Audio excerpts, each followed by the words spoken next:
নমস্কাৰ সকলোকে ৰঙালী বিহুৰ শুভেচ্ছা জনালোঁ। তাৰপিছত আজি ৰাতিপুৱাই ধুনীয়াকৈ ওলাই মেলি এয়া বা এজনীয়ে মাতিলে ৰুমলৈ, সিহঁতৰ ৰুমতে এনেকৈ চাহ খালোঁ মিঠাই দি, কাৰণ ইয়াততো পিঠা পনা নাই যেতিয়া মিঠাই এনেকৈ কৰি চাহ খোৱালে আৰু আমি গোটেইকেইজনীয়ে মানে হোষ্টেলতে আৰু আহিলোঁ। তাৰপিছতে আমাৰ হোষ্টেলৰ বাহিৰতে বা দুজনী থাকে, সিহঁতে আকৌ মাতিলে ভাত খাবৰ কাৰণে, গোটেইবিলাকে অসমৰ যিমানকেইজন আছোঁ গোটেইকেইজনে মিলি ভাত খালোঁ। তাৰপিছত এনেকৈ দেখিলোঁ ইমান ধুনীয়া ঘৰটো, মানে কেঁচা ঘৰ, তাতে মই এনেকৈ ভিডিঅ' এটা ৰাখিলোঁ। তাৰপিছত গোটেইবোৰ দেখিছে কথা বতৰা পাতি আছোঁ, গোটেইবোৰে এনেকৈ আজি বিহুৰ দিনটোত লগে ভাগে এসাঁজ খাওঁ বুলি এয়া আমাৰ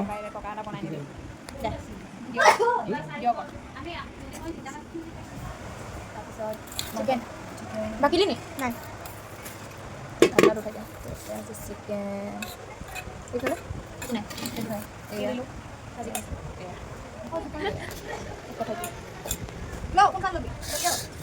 গাইছ এইটো মোক চিঙি দিয়া হয় মই দিম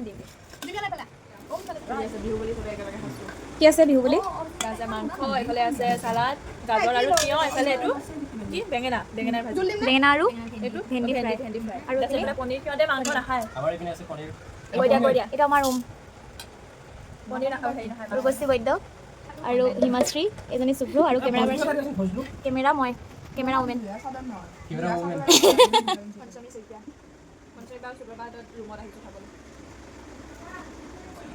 পেপচি সৰু কালৰ এইটো পেপচি পালোঁ এইটো খোলা।